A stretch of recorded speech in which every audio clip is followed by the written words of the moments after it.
Bienvenue à cette nouvelle édition du Bulletin des régions. Au cours de la prochaine heure, vous verrez des reportages qui proviennent de partout au Québec grâce à la collaboration des télévisions communautaires associées à Cogeco. Bonne émission.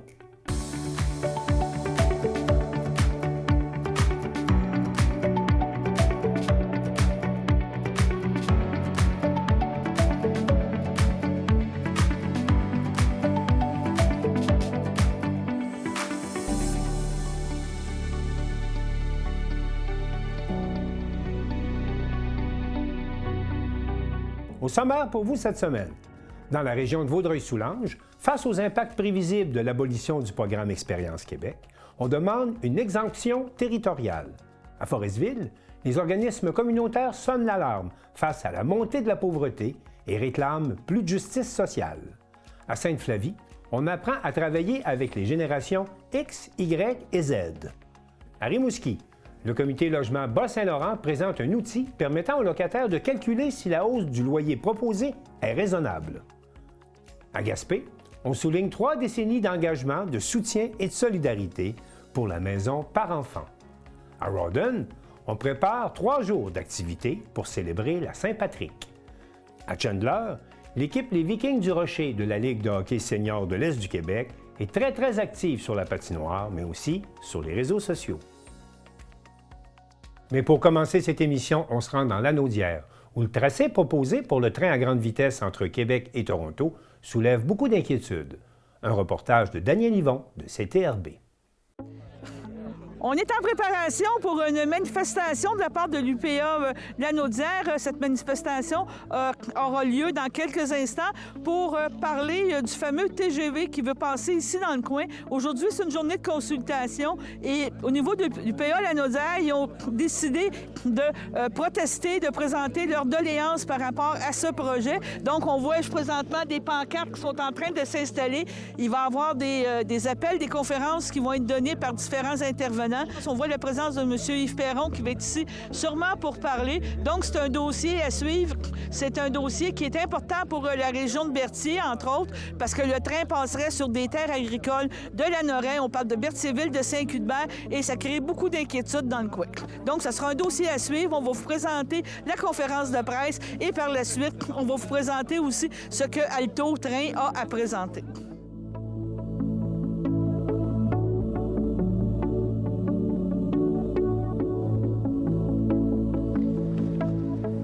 Aujourd'hui, au nom de la relève agricole, je prends la parole parce que trop souvent, on nous applaudit sans vraiment nous écouter.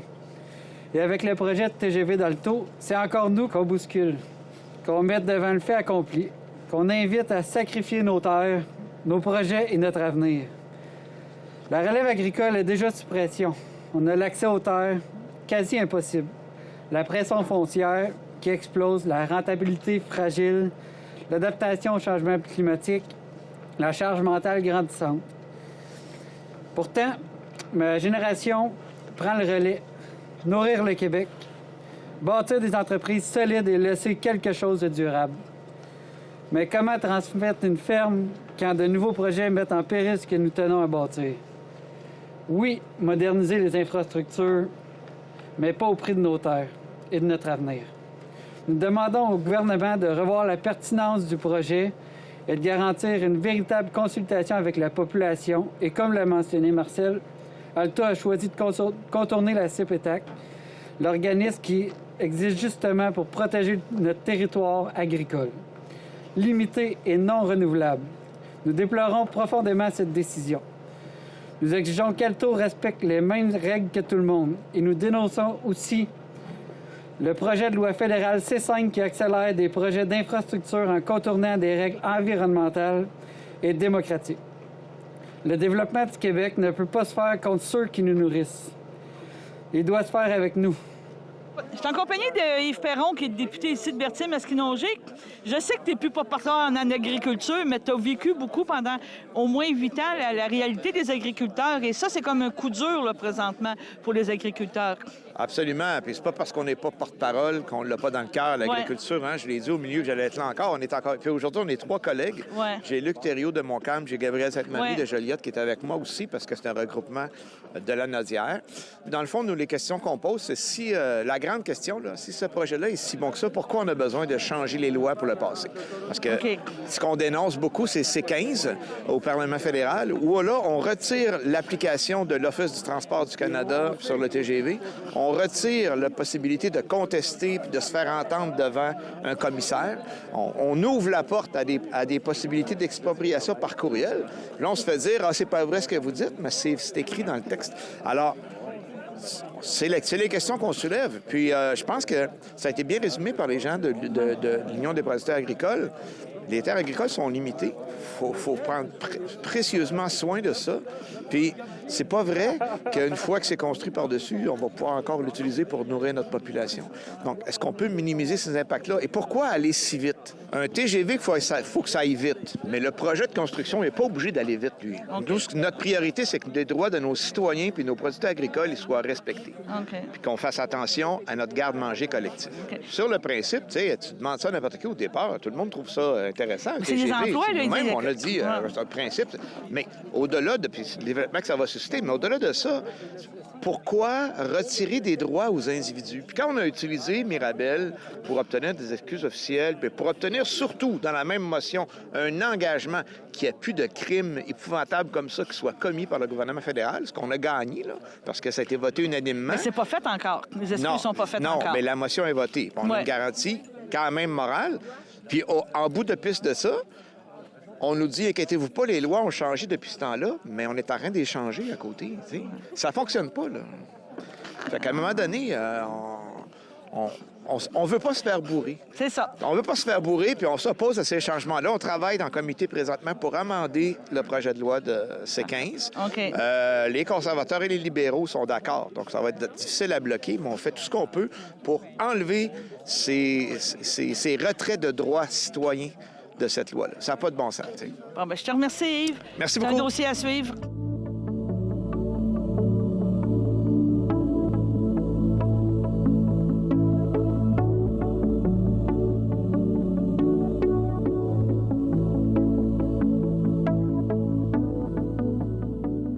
C'est en compagnie de Philippe Archambault, qui est le vice-président communication pour Alto. Alto, qu'est-ce que c'est? C'est un train. Hein? C'est le train à grande vitesse il y a un projet entre Québec et Toronto. C'est bien ça? C'est un projet fédéral de construire un train à grande vitesse entre la ville de Québec jusqu'à Toronto. Donc, c'est un tracé d'à peu près 1000 km. C'est un projet ambitieux, un projet pour lequel on est en phase de développement en ce moment. Donc, pour les 4 prochaines années, de cette année jusqu'à 2029, 2030. D'où l'importance de la consultation aujourd'hui qu'on a voulu faire en début de processus. Donc, on n'a pas encore toutes les réponses. On a une zone d'étude d'une dizaine de kilomètres.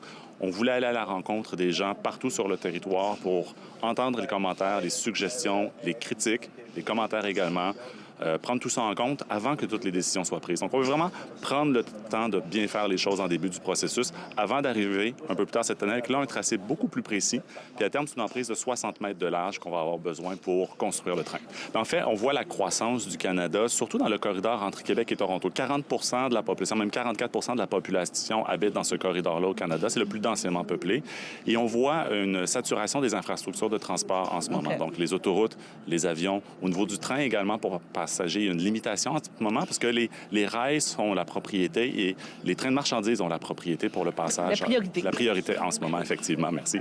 Donc, il y a un besoin d'investir dans des infrastructures de transport dans les prochaines années. Donc, la question à savoir, c'est pas est-ce que le gouvernement et la population vont devoir investir dans des infrastructures, mais dans lesquelles? Est-ce qu'on va investir dans des autoroutes additionnelles, dans des aéroports additionnels ou dans un train pour les passagers qui est sur des rails dédiés, donc plus fréquents, plus rapide et également plus propre avec une énergie propre. Les gens peuvent venir nous rencontrer à différents événements. L'information est disponible également en ligne. On a une carte interactive en ligne avec la zone qui est à l'étude. Les gens peuvent aller prendre le temps de la consulter, mettre leurs commentaires, suggestions, endroits qu'ils considèrent qu'on devrait privilégier, endroits auxquels on doit faire attention. 2029, c'est le début du premier segment, Montréal à Ottawa avec un arrêt à Laval. On a choisi ce segment-là parce que c'est le plus court sur l'ensemble du réseau, le moins compliqué, je dirais pas le plus simple, mais le moins compliqué. Et c'est aussi un tracé un tronçon qui va permettre de mobiliser les équipes tant au Québec qu'en Ontario en même temps. Donc, ce premier tronçon-là va nous permettre d'apprendre, d'améliorer les processus et d'ensuite de déployer les équipes vers l'est et vers l'ouest pour poursuivre le tracé à ce moment-là vers Québec et vers Toronto. Bien, au niveau de la construction, on parle de 50 000 emplois qui vont être créés pendant la phase de construction. Donc ça, c'est des emplois ici au Québec et en Ontario. On va avoir besoin d'expertise professionnelle, mais d'expertise également au niveau de la construction. Au niveau des matériaux, beaucoup de béton, d'acier, d'aluminium, donc beaucoup de matériaux qui vont être sourcés ici au Québec et en Ontario. Il va y avoir des retombées économiques, ça c'est certain, pour l'industrie ici au Québec. Notre plateforme de consultation en ligne est disponible jusqu'au 27 mars, donc à altotrain.ca. Et on a également des sessions d'information virtuelles qui sont affichées sur notre site Web qui se poursuivent en février et en mars. La semaine prochaine, on va être à Mirabel le 24. On va être à Cap-Santé également. Puis il y a Gatineau qui s'en vient également début mars. Bon, bien d'accord, je vous remercie. Merci à vous.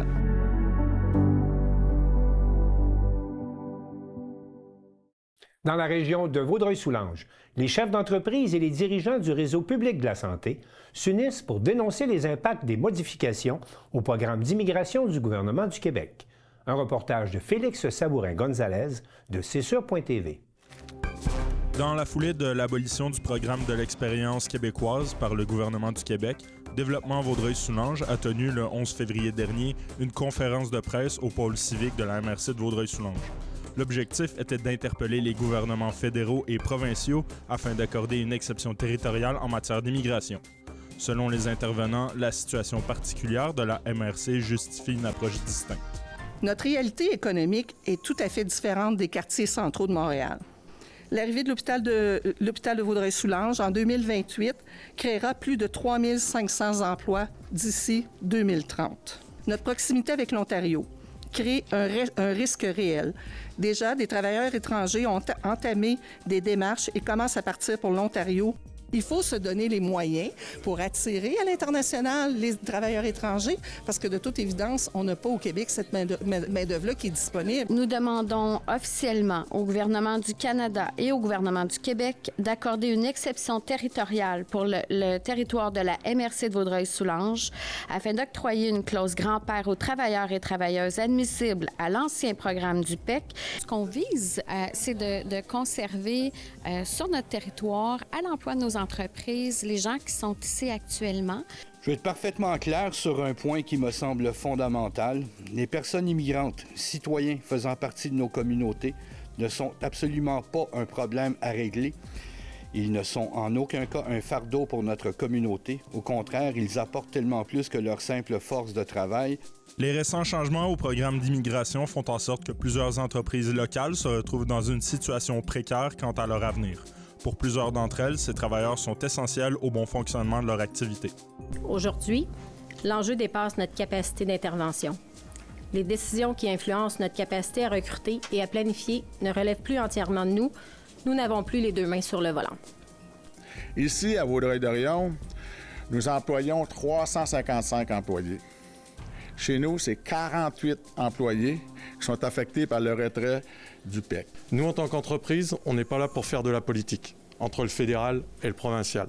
On est là pour faire de l'économie dans la région. On a commencé à perdre certains employés qui, leur permis arrivant à échéance, sont obligés de quitter le territoire. Ça va venir affecter sur notre capacité de production. Et j'irai au-delà de ça, c'est notre capacité à avoir de la croissance dans les années qui viennent. Et le point commun entre tous ces témoignages n'est ni un manque d'efforts locaux, on en a parlé, ni un manque de planification.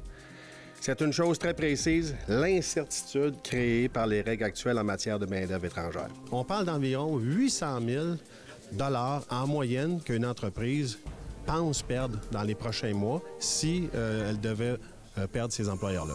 Outre les conséquences économiques qui pourraient découler de ces changements, les impacts humains restent cependant au cœur des inquiétudes des chefs d'entreprise. Avez-vous un peu l'impression que le gouvernement vous laisse tomber avec cette abolition-là? C'est sûr. Alors, avant de nous laisser tomber, je pense qu'il laisse tomber les personnes qui sont venues. On est quand même allé chercher du monde à l'international. Ces personnes-là ont tout laissé pour venir chez nous. Et d'un seul coup, on change les règles du jeu et on leur dit désolé. On a tous le sentiment d'avoir été abandonnés, mais c'est surtout les gens qu'on a attirés chez nous. On ne déracine pas continuellement des familles. On ne déracine pas des enfants intégrés. On ne chamboule pas des communautés entières. Maintenir des conditions favorables au PEC pour celles et ceux qui sont déjà ici, ce n'est pas un privilège, c'est un engagement moral à respecter. C'est investir dans les talents, dans notre économie et dans la cohésion sociale de Vaudreuil-Soulanges.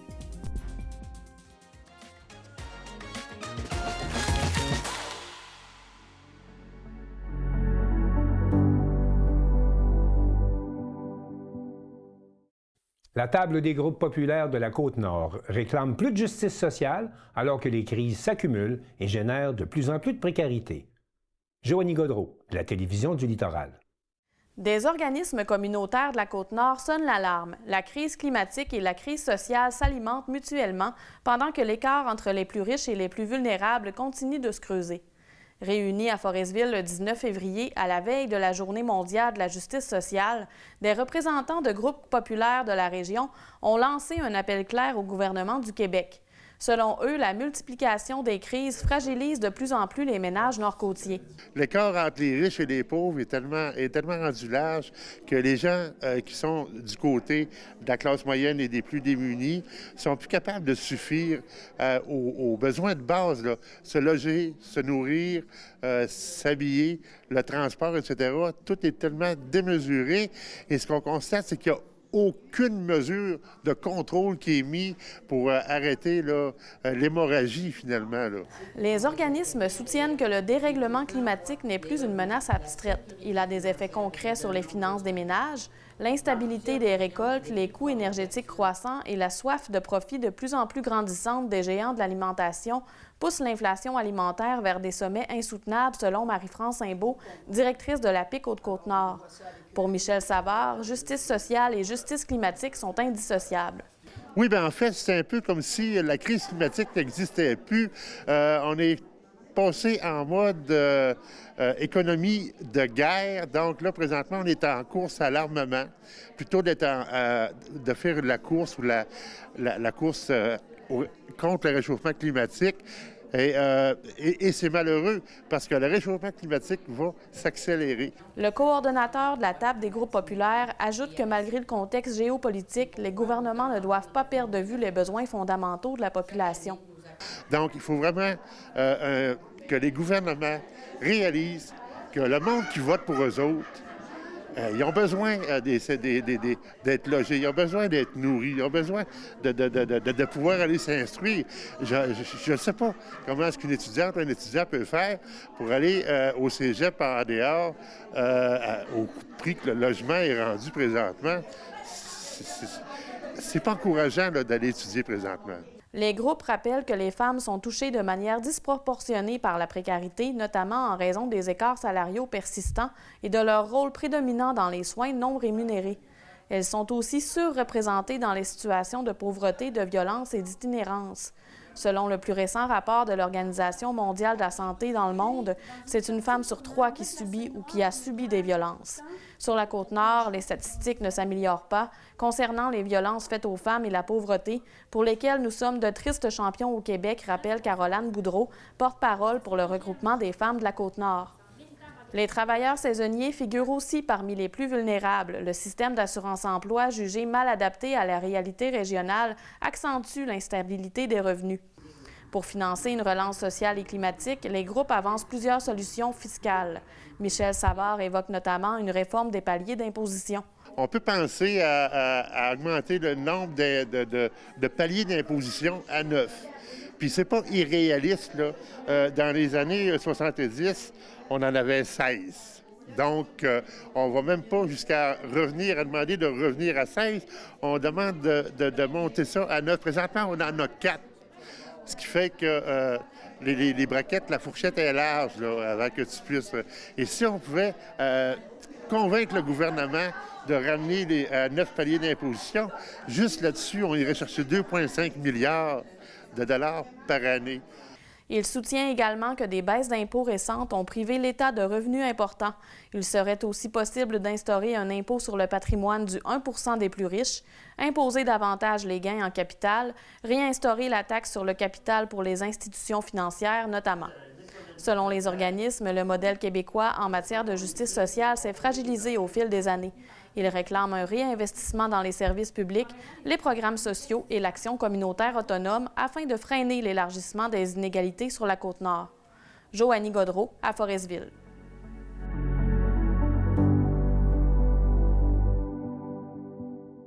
Le comité emploi de la Métis avait convié les employeurs à une conférence portant sur la gestion des différences générationnelles en entreprise ou comment travailler en harmonie avec les générations X, Y et Z. Un reportage de Marc Després, et la télévision de la Métisse. Eh bien, Stéphane Simard, donc aujourd'hui, une conférence, une belle participation, donc conflit ou possibilités, comment jongler avec les différentes générations au travail. Donc, heureux, justement, quand même une bonne cinquantaine de participants. Oui, en fait, l'objectif, c'était vraiment d'attirer des gens qui ont des petites, moyennes entreprises, qui sont confrontés vraiment au défi de gérer des fois des petites équipes. Mais même dans une petite équipe, tu peux te retrouver avec 3, 4 générations différentes. Et évidemment, chaque génération a des attentes qui ne correspondent peut-être pas nécessairement aux nôtres comme gestionnaire. Et donc, conférence qui a duré tout l'avant-midi avec, bon, oui, effectivement, des présentations de votre part, mais aussi des ateliers. Oui, l'objectif, c'est ça, c'est que les gens sortent d'ici avec au moins une idée pratico-pratique qu'on peut mettre en application, quelque chose de simple. Donc, moi, je voulais que les gens participent, je voulais qu'ils échangent entre eux parce que, oui, j'arrive avec des idées, des suggestions, mais les gens ont le vécu ici, puis parfois, entre eux, quelqu'un peut donner une bonne idée à quelqu'un d'autre qui pourrait l'inspirer, puis c'est ça le but de faire des échanges comme ça. Et en 2026, est-ce qu'on peut dire que les employeurs sont bien préparés à faire face justement à quand même une différence de point de vue selon les générations, là? Oui, je dirais que la préparation est inégale. Oui. Il y a des gens qui ont étudié en gestion, qui ont été formés pour ça, mais souvent, on se retrouve à avoir des responsabilités de gestionnaire alors qu'on n'a pas été formé pour ça. Donc, je pense que l'idée, c'est d'aller chercher un peu ce qui se passe comme nouveauté, comme recherche, des trucs vraiment pratico-pratiques et d'adapter son approche. Tu sais, on ne peut pas faire un MBA en gestion en 3 heures, mais on peut quand même aller chercher des idées qui fonctionnent, qui ont été prouvées, qui sont faciles à mettre en application et qui donnent des résultats. Est-ce qu'on peut dire que les employeurs sont prêts à faire face? C'est quand même un beau défi, là. Oui. Bien, c'est sûr que ça demande de l'ouverture. Tu sais, si tu gères encore comme à l'époque du fax, là, on a un problème. Fait que, le marché dicte en fait l'ouverture. C'est des fois, tu as des gestionnaires qui peuvent être moins ouverts, mais le marché de l'emploi va leur rappeler que faire preuve d'ouverture, c'est une nécessité aujourd'hui. Les jeunes arrivent avec, oui, des nouvelles attentes, mais ça ne veut pas dire que ce n'est pas incompatible avec nos attentes comme gestionnaires et la réussite de l'entreprise. Et bon, grande question, c'est quoi la plus grande différence entre, bon, Boomer, X, Y, Z, Alpha? Donc, on en est rendu maintenant à 5 quand même générations différentes, là. Oui, les Alpha, en fait, ils ont 13 ans, les plus vieux, donc on en parle un petit peu moins parce qu'ils ne sont pas encore sur le marché du travail. La grande différence, c'est que les nouvelles générations sont beaucoup à la recherche de sens au travail, recherche d'authenticité. Tu sais, à l'époque où il y a de plus en plus de fake news, donc les gens recherchent vraiment du vrai. Ils veulent avoir l'impression qu'ils contribuent à quelque chose de plus grand, qu'ils font une différence pour tout le monde, pas juste la majorité, mais pour parfois les plus démunis. Donc, avoir l'impression que l'entreprise contribue à quelque chose de plus grand que juste la quête de profit ou la croissance perpétuelle. Donc, il faut être prêt, justement, bon, si on fait des entrevues éventuellement, là, à être prêt à faire face à ces différences-là. Là. Oui, il faut être prêt à se faire poser des questions, même si c'est nous qui font l'entrevue, parce que les jeunes sont sélectifs, ils savent ce qu'ils veulent. C'est pas nécessairement qu'ils sont fermés, mais ils sont décidés. Ils ont vu leurs parents sacrifier beaucoup de choses sur le travail, ils ont vu les conséquences négatives que ça a eu des fois sur la famille ou la santé. Donc, pour eux, c'est pas travailler pour vivre, mais c'est vivre pour travailler. Donc, ils ont leurs propres priorités à eux, en quelque sorte. Là. Oui, leurs propres attentes. Ils sont quand même ouverts. Tu sais, c'est pas une génération... Je veux pas qu'on les caricaturise comme très, très, très fermés. Ils ont des attentes, mais ils sont très curieux. Ils veulent comprendre souvent le pourquoi. Souvent, les gestionnaires ont le réflexe de négliger le pourquoi. Ils vont vite à la solution. Alors, voici comment ça fonctionne, voici ce que je m'attends de toi. Alors qu'ils devraient peut-être rappeler la raison en arrière de ça et peut-être d'amener le jeune aussi à réfléchir. Toi, comment tu t'y prendrais pour atteindre cet objectif-là? Et entre employés aussi, bon, on parle beaucoup de l'employeur, mais entre employés aussi, un boomer doit savoir aussi s'adapter à la vision d'un plus jeune. Oui, puis souvent, ça passe par du mentorat, puis du mentorat inversé. Donc, de mettre ensemble une cohorte de 2 personnes, de 2 générations différentes, pour que chacun ait la chance de partager ses perspectives et ses attentes. Parce qu'évidemment, le boomer, il a vécu d'autres choses quand il était jeune que le jeune d'aujourd'hui. Mais c'est tout le temps bénéfique quand les 2 générations mettent en commun leurs perspectives et qui se concentrent sur ce qu'ils ont en commun. Ça peut être les valeurs, ça peut être la mission de l'entreprise, au-delà de leurs petites différences individuelles. Et aujourd'hui, bon, on avait quand même 7 partenaires, des gens qui font face à souvent des questions concernant justement l'emploi et les employés. Donc, à ce moment-là, qu'est-ce qu'on pourrait aux employeurs de ne pas se gêner, se tourner vers ces ressources-là? Là?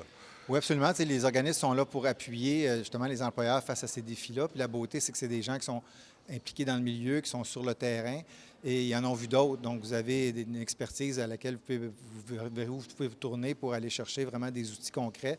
Puis parfois, ça peut être sous la forme de support, ça peut être de l'aide financière. Il y a différentes ressources qui sont disponibles. Moi, j'encourage les gens vraiment à aller voir c'est quoi les organismes autour qui peuvent les aider. Et à ce moment-là, donc, vous-même, vous êtes disponible là, pour s'il y a des gens dans certains secteurs là, qui nous regardent et qui se disent « Ah, tiens, on pourrait l'inviter chez nous aussi. » Oui, en fait, je fais ça à temps plein depuis 18 ans, faire des conférences. Donc, stéphanesimard.com, c'est le site web. Je fais aussi des livres qui peuvent aider les gens justement à trouver des solutions pratico-pratiques à leurs défis de ressources humaines.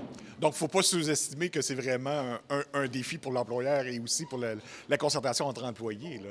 Oui, absolument. Dans les deux cas, moi, je me travaille beaucoup avec les gestionnaires qui ont le défi soit d'attirer, de mobiliser ou de fidéliser.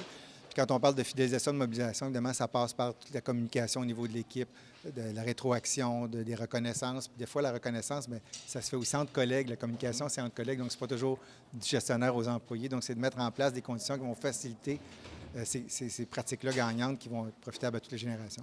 Donc, d'un certain sens, ça peut paraître un sujet complexe, mais d'un autre sens, il ne faut pas hésiter à y accorder de l'intérêt. Oui, bien, c'est complexe parce que c'est l'humain, hein, puis l'humain, c'est complexe. C'est pas un robot, c'est pas une machine. Moi, je pense qu'il faut juste être ouvert, il faut être curieux, il faut se questionner sur nos priorités. Quand on gère une entreprise, bien oui, il y a l'aspect financier, opérationnel, mais il y a l'aspect ressources humaines qui est toujours là. Et puis, s'il n'y a pas d'humain, il n'y a pas d'entreprise. Donc, il ne faut pas voir ça comme une dépense, mais plus comme un investissement que de s'intéresser à ce sujet-là. Oui, on dit ressources humaines, des fois on dit capital humain, mais oui, c'est un investissement, c'est clair, parce que un employé qui est performant, qui est heureux, ça va donner des clients qui sont heureux, ça va aider l'entreprise. Le gestionnaire va dormir mieux la nuit et les employés vont être plus satisfaits de leur travail.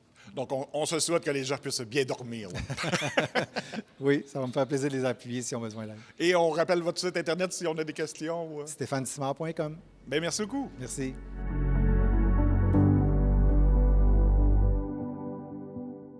Carl Blanchette de la télévision de la Matapédia fait le tour des questions entourant les hausses de loyer en compagnie de Thomas Savy du comité logement du Bas-Saint-Laurent qui nous présente un outil permettant de calculer si une hausse de loyer est raisonnable. C'est maintenant le temps des avis de renouvellement de bail. On se demande toujours, est-ce que le montant demandé est trop élevé, oui ou non? Donc, j'ai décidé d'inviter quelqu'un du comité de logement BSL afin de nous en parler. Donc, bonjour Thomas. Bonjour, ça va bien? Oui, très bien, et toi? Super. J'aimerais ça commencer par te demander, est-ce qu'on observe beaucoup de fortes hausses de loyer présentement au Bas-Saint-Laurent? Est-ce que vous avez beaucoup d'appels à ce sujet-là? Oui, on reçoit beaucoup d'appels. Je dois vous avouer, ma boîte vocale, j'ai regardé tantôt, puis elle était à 2 appels d'être pleine. Là. Okay. Fait que, oui, il y a beaucoup de demandes. Les hausses, oui, sont élevées au sens où, quand on regarde, pas tant dans la période de renouvellement, mais d'année en année, finalement, au Québec puis au Bas-Saint-Laurent, de combien les loyers ont augmenté.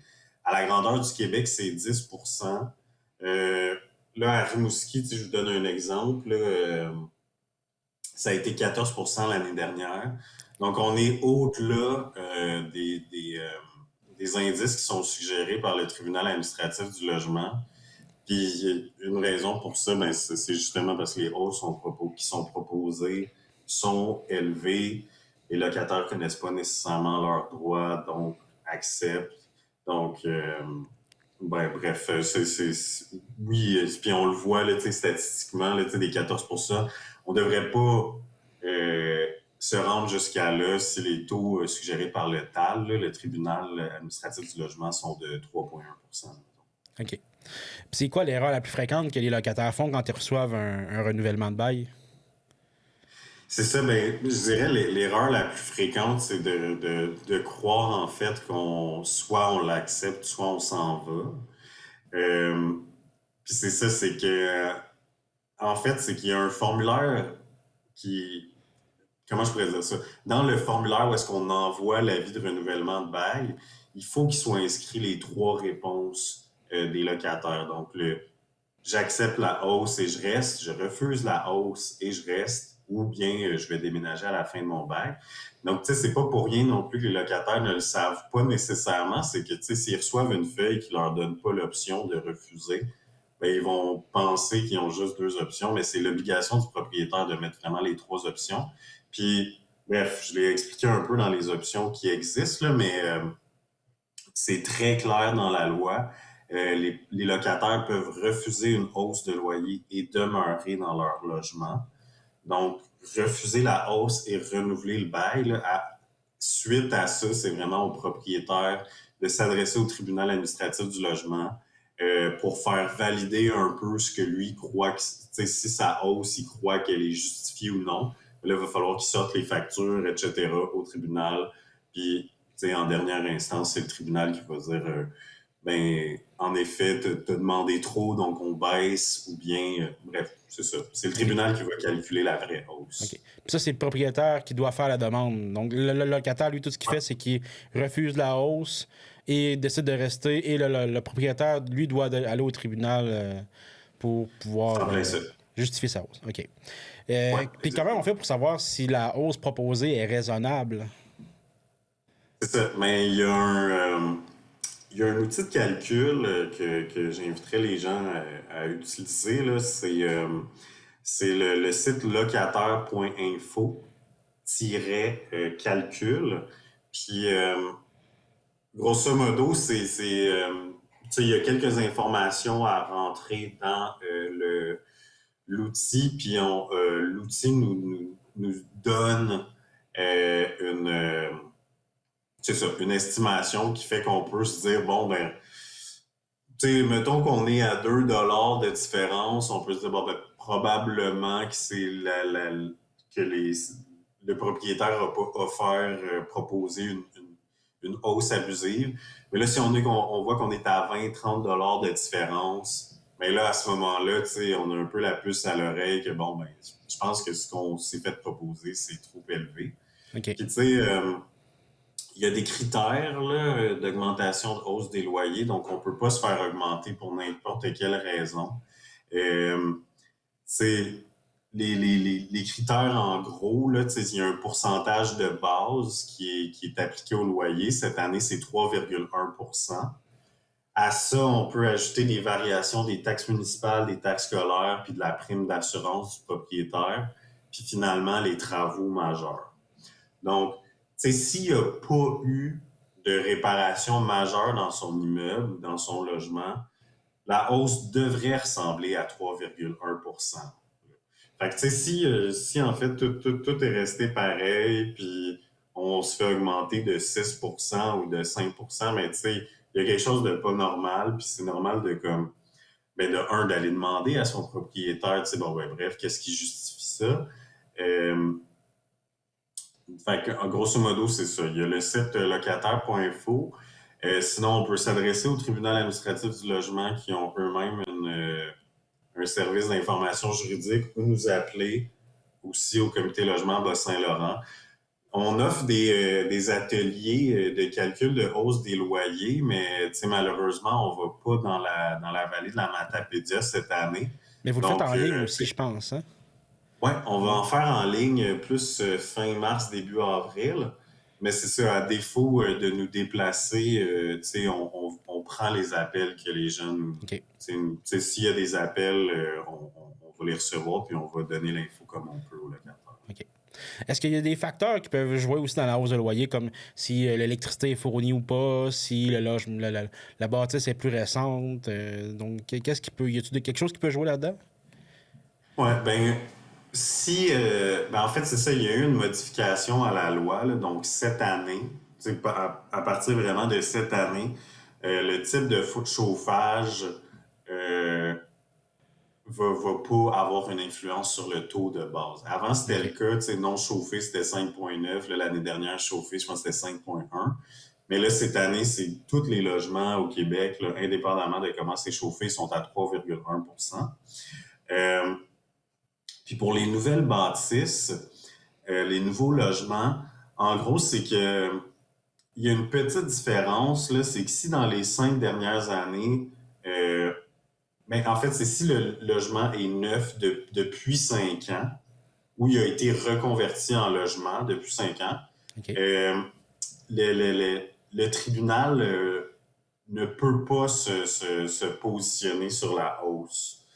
Fait que, grosso modo, ce que ça veut dire, c'est que si moi j'ai un logement qui a été construit il y a 2 ans, dans lequel je vis et j'ai mon bail, les hausses qu'on va me suggérer, je suis obligé de les accepter. C'est pour ça qu'il faut faire attention, là, entre autres, là, si j'emménage dans un logement puis je me dis, regarde, là, en ce moment, il est à 900, mais il devrait rester autour de ça. Pour un nouveau logement, c'est pas vrai. Puis ça, c'est quelque chose qu'on critique là, en tant que comité logement. C'est cette idée-là aussi que plus qu'on construit, plus que ça va baisser les loyers. Cette réglementation-là qui fait en fait qu'il n'y a pas de réglementation là, pour les 5 premières années, c'est une des raisons qui nous fait croire qu'il faut plus que juste construire. Là, il faut de la réglementation qui est solide et qui est capable de contrôler les loyers. Puis je trouve ça important de le dire aux locataires, c'est pas tout le monde qui le sait. Là. Ouais.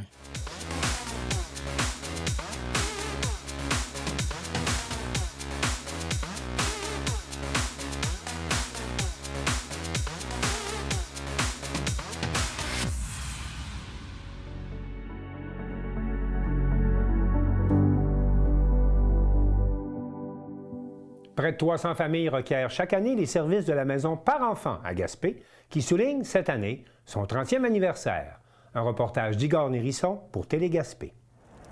30 ans, c'est rare pour un organisme communautaire. Et pourtant, au cœur de Gaspé, la maison de la famille par enfant célèbre cette année 3 décennies d'engagement, de soutien et de solidarité.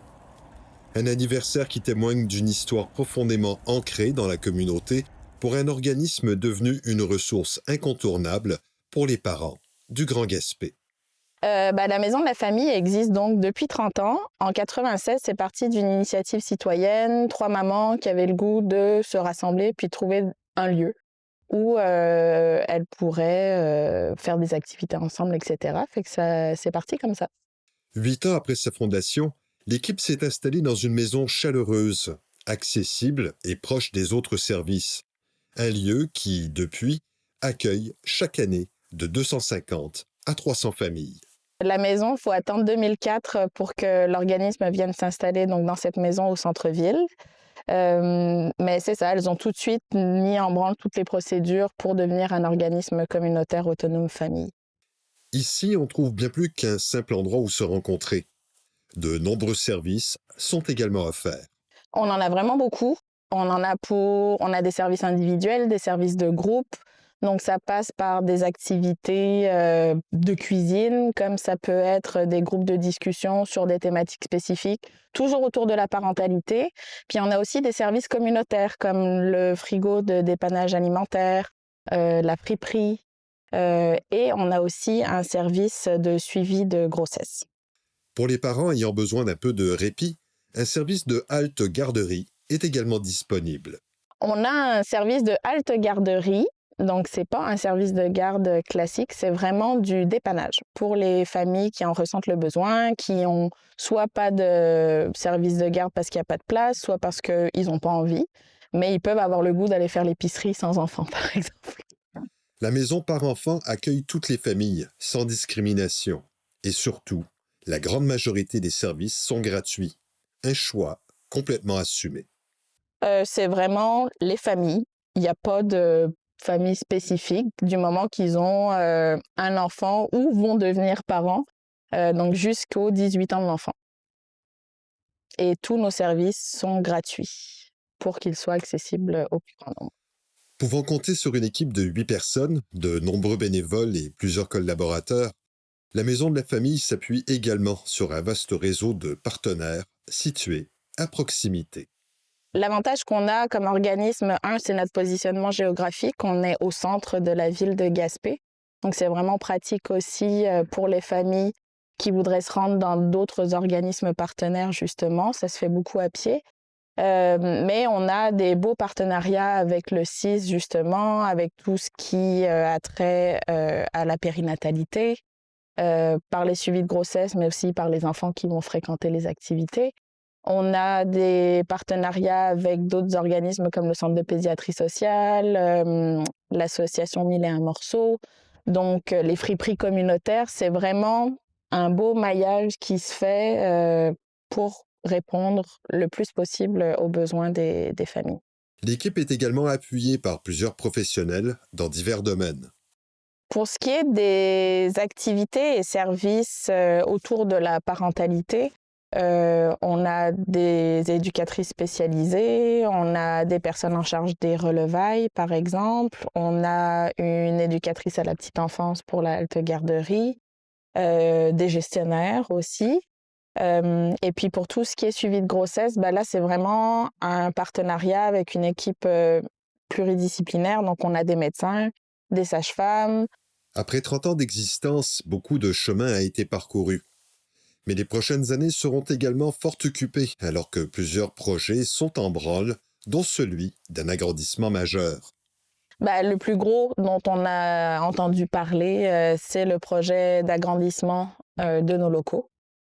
Donc, qui consiste en une extension du bâtiment qui permettrait d'accueillir une grande salle polyvalente qui est avec une cuisine équipée pour offrir des cuisines collectives et la première salle de naissance au sein même d'un organisme communautaire en Gaspésie. Et également une chambre de latence qui permettrait aux familles qui vivent un peu loin sur le territoire, Murdoch, Grande-Vallée, etc., de vivre les premières phases de l'accouchement dans un environnement sécuritaire, proche de l'hôpital, et d'être plus serein pour vivre ça de la meilleure façon possible, parce qu'on s'entend que s'il y a une tempête de neige, ça rajoute un stress supplémentaire, si on nous renvoie chez nous, etc.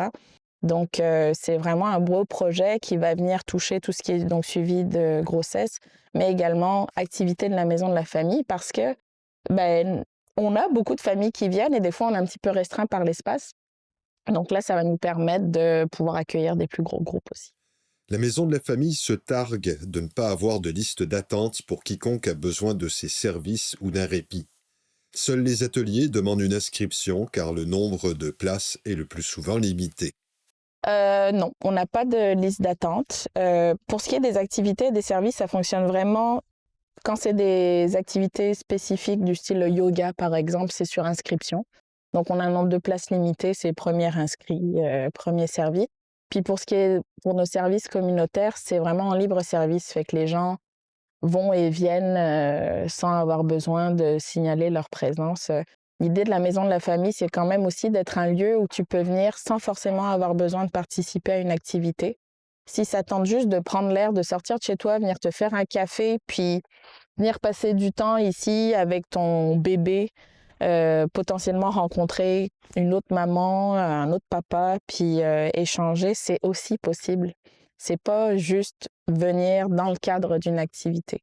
Donc, on est ouvert toute la semaine, entre 8h et 4h, et pas besoin de s'annoncer pour débarquer.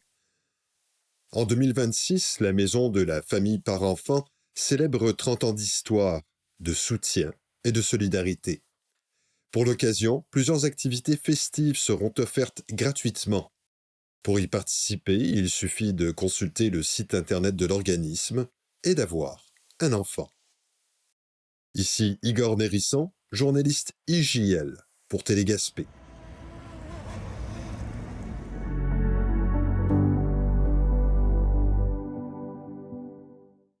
Du 13 au 15 mars prochain, on prévoit 3 jours d'activité à Rawdon pour souligner la Saint-Patrick et l'équipe de CTB-TV était au lancement de la programmation de cette fête qui ne cesse de prendre de l'importance. À Rawdon, le verre est déjà sorti. La municipalité vient de lever le voile sur la programmation du Festival de la Saint-Patrick qui revient sur 3 jours, du 13 au 15 mars. Un rendez-vous bien ancré dans la région. Le festival en est à sa 48e année et il s'impose comme le 3e plus grand au Québec, derrière Montréal et Québec. L'an dernier, l'événement a attiré plus de 12 000 personnes et l'organisation compte encore une fois sur une forte participation. Lors du lancement, le maire de Rawdon, M. Raymond Rougeau, a d'abord pris la parole pour accueillir les invités. Alors bonsoir tout le monde. Très heureux de vous voir encore cette année pour notre festival. En fait, le lancement de la programmation pour notre festival cette année, on sait que depuis quelques années, ça grossit d'année en année. Les gens s'impliquent de plus en plus. Il y a de plus en plus de chars allégoriques, de plus en plus de gens qui assistent aux événements, à la parade. Même l'an passé, il pleuvait, et malgré la pluie, il y avait plein de gens sur la rue Queen. L'année d'avant, on était entre 10 et 12 000 personnes sur la rue principale pour l'événement. Ce soir marque également le dévoilement de la programmation 2026, qui promet encore une fois des activités, des spectacles et des moments rassembleurs pour les petits et pour les grands. Merci à tous ceux et celles qui contribuent à faire de cette fête un succès année après année. Après une série d'allocutions, notamment celle de la préfète de la MRC de Matawinie, Mme Isabelle Perrault, on a aussi dévoilé le Grand Marshal 2026, le révérend Rodney Clark de l'Église anglicaine Christ Church de Rawdon. Un visage bien connu et très apprécié dans la communauté. Il est également reconnu pour son grand sens de l'humour. Je suis aussi rappelé que je suis un bloke. Oui, c'est vrai. Et que ma prononciation pour certains mots ou expressions était mauvaise quand je parle français. Parfois, quand je dis l'amour, souvent c'est comme la mort. Et c'est une horreur quand tu célèbres des noces. Cela a été accueilli avec un éclat de rire de François, qui m'a dit que tout le monde ici aime les blocs et que cela faisant partie de leur charme de déformer les mots. Évidemment, je suis très charmante, François. La rencontre s'est finalement conclue avec la révélation de la programmation complète. Ma collègue, Ariel, était sur place et s'est entretenue avec le maire de Rawdon, l'organisatrice du festival, Mme Andréane Goulet, ainsi que le grand marshal, le révérend Rodney Clark. Bonjour, M. Rougeau. Vous êtes maire ici à Rawdon. On le sait, le Festival Saint-Patrick est un gros festival. Qu'est-ce que ça représente comme vous, en tant que maire, d'avoir ce festival-là ici? Moi, c'est la visibilité que ça nous donne. Ça nous fait rayonner, pas juste dans notre MRC, mais régionalement.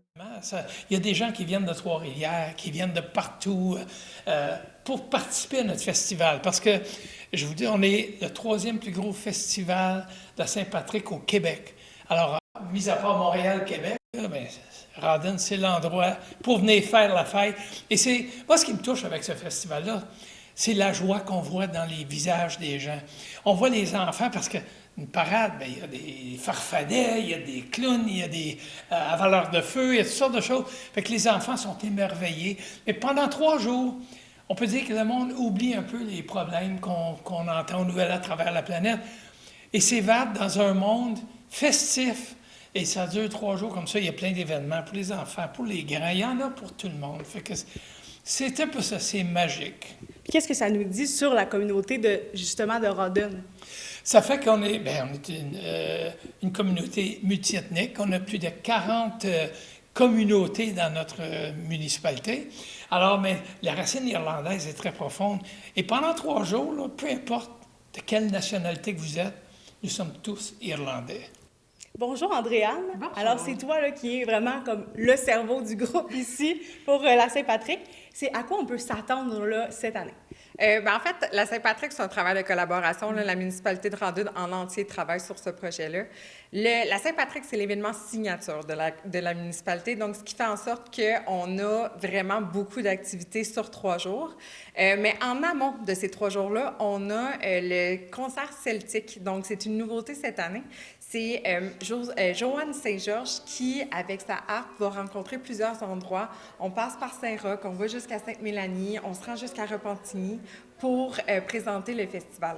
On trouvait que c'était une belle façon de promouvoir le festival de façon différente et très fière de cette belle collaboration. Puis toi, mettons, après avoir tout organisé, c'est quoi la chose que tu as le plus hâte à regarder? En fait, tout. La parade, c'est sûr que c'est vraiment fantastique parce que c'est là où on se rend, où tous nos commerçants, où tous nos citoyens s'impliquent. Il n'y a pas grand monde à Rawdon qui ne participe pas à la parade cette journée-là. Donc, c'est sûr que de voir les chars allégoriques que les gens vont avoir créés, c'est un petit plus. Mais dans ma programmation, j'aime bien le concert qu'on va avoir à l'Église Marie-Reine du Monde.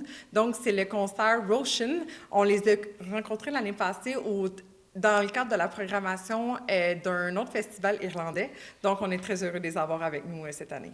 Donc, on est ici avec le Grand Marshal de Rawdon. Qu'est-ce que ça représente pour vous d'avoir cet honneur d'être Grand Marshal? Ma chère madame, c'est un plaisir et un privilège d'être élu comme Grand Marshal. Je ne connais pas du tout le processus que le comité, qui est un mystère, que le comité m'a sélectionné. J'avais reçu une notice en décembre qu'il veut que j'accepte. J'ai travaillé avec le chef de le comité, François Dupuis, pour quelques semaines disant non. Non. J'avais une longue liste de non.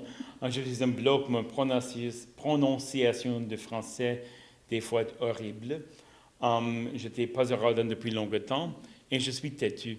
Et pour ces 4 raisons, je disais au comité qu'il c'est mieux de choisir quelqu'un d'autre. Il dit non, on aime des blocs, que ton français n'est pas si pire et quand tu fais des erreurs, c'est drôle. Et on a besoin de quelqu'un têtu. Et vous êtes très impliqué dans la ville, même si c'est seulement 4 ans. Donc, il a répondu non à tous mes essais de refuser cet honneur. Et qu'est-ce que la communauté de Rawdon représente pour vous? Rawdon, c'est dans beaucoup de sens presque une ville idéale. C'est petit, mais pas trop petit. C'est large, mais pas trop large. Les citoyens et citoyennes ici répondent chacun à l'autre avec politesse et civilité. Et c'est rare de voir ça dans une grande ville. Ici, ce n'est pas idéal, il y a des problèmes, mais c'est une communauté qui accueille les étrangers, qui accueille ceux et celles qui sont en besoin. Il y en a maintenant plus que 40 nationalités différentes qui demeurent, les personnes de 40 pays qui demeurent ici à Rawdon. Pour une ville de 13 000, 14 000, c'est extraordinaire, ce type de diversité. La municipalité de Rawdon vous donne rendez-vous pour célébrer la Saint-Patrick du 13 au 15 mars. 3 jours d'activités, d'ambiance et de tradition.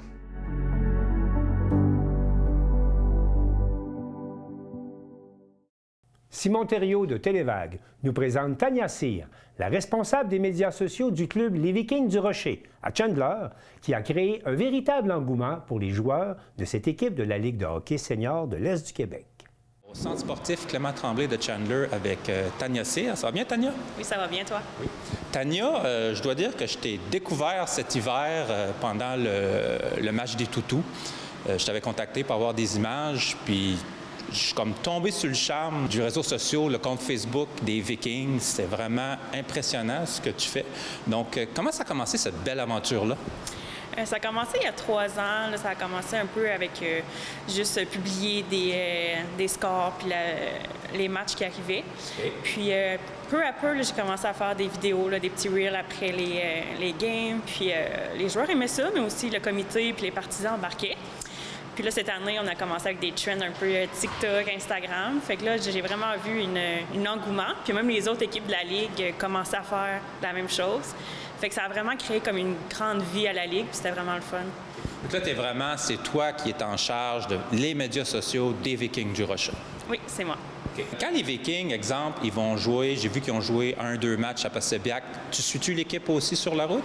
Oui, j'essaie de les suivre le plus possible. C'est sûr, des fois, j'ai des contretemps, mais cette année, j'ai manqué 2 matchs, je pense. OK. Juste 2 matchs? Oui. Non, j'aime bien ça, les suivre aussi. Tu es une passionnée. Oui, puis c'est une belle gang, on a vraiment du fun. Ouais. Donc, t'aimes ton travail, les médias sociaux, puis t'aimes aussi le fait d'aller voir des games de hockey, de suivre les gars. Oui, vraiment. On dirait que quand je suis loin, là, c'est là que c'est plus stressant. Puis j'aime ça comme d'amener la foule qui ne peut pas se déplacer, okay. De voir des extraits des games et tout. Là.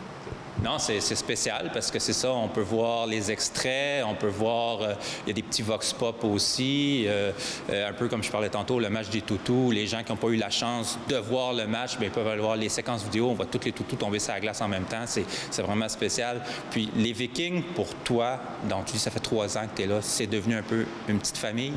Oui, vraiment. Là, tu sais, quand on a perdu la fin de semaine passée, là, il y a quelques larmes qui se sont échappées. Non, les joueurs, je suis rendue quand même proche d'eux. Le comité aussi, là, c'est vraiment une famille, puis je les adore vraiment. Vous avez vraiment eu une belle saison aussi. Là, c'était spécial. Ça semble d'un groupe soudé. Mais malheureusement, ça s'est terminé. Ben, c'est quand même de semi-finale qui était, donc c'était quand même bien. Tu as quelques jeunes dans l'équipe, donc ils ont fait un beau bout de chemin. Oui, vraiment. Puis je trouve que ça a encore plus une signification cette année à cause des années difficiles qu'on a eues. Puis de cette année, de gagner tous les matchs ensemble, puis on a vraiment créé un lien. Puis même les joueurs, là, on les voyait qui étaient contents d'être ensemble. Puis même les joueurs ont dit que cette année, c'était vraiment une année le fun, puis une année qu'ils sentaient que l'énergie était bonne. Donc ça nous rend vraiment heureux. Okay.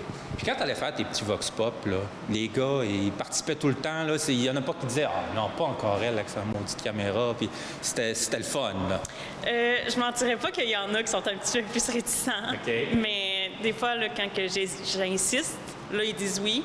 Ou sinon, ben, quand je vois qu'ils veulent pas, je les tente pas trop. Là, mais c'est ça. La majorité, au fond, ils aiment ça, mais ils le disent pas. Ouais. Parce que ça, il y en a qui veulent probablement se concentrer sur leur routine. Tu sais, j'ai vu, je sais pas si c'est toi, mais j'ai vu des activations qui ont été filmées. Donc, tu sais, c'est des choses que les gens n'ont pas l'habitude de voir. Parce que, oui, les gars, des fois, ils vont être dans l'aréna ou ils peuvent être en bas complètement. Puis c'est spécial de voir ça. Donc, veux pas, ils t'ont accepté.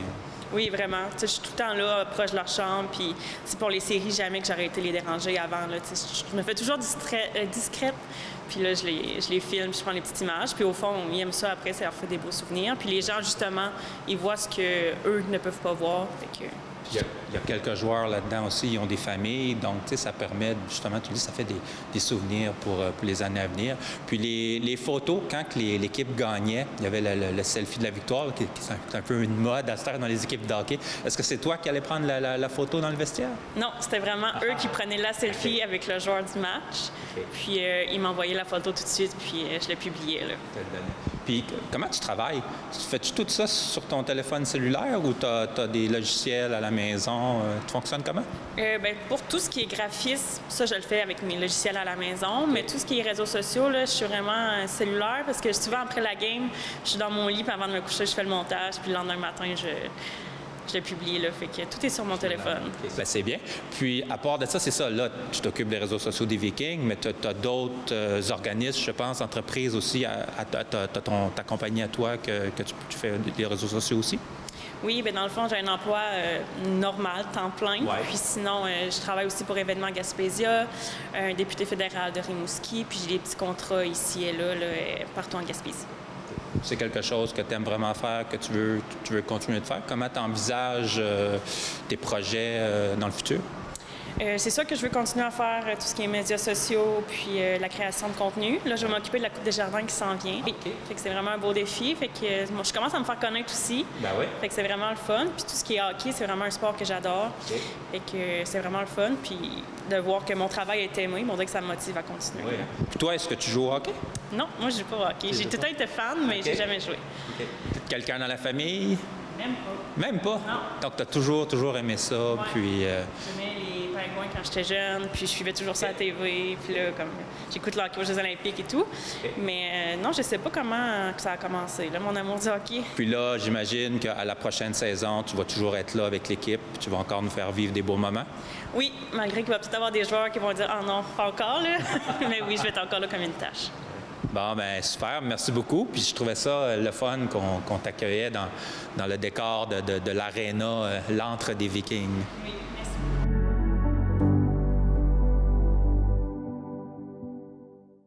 C'est tout pour le Bulletin des régions cette semaine. J'espère que cela vous a plu. Je remercie toutes les stations de télévision participantes et je vous dis à bientôt.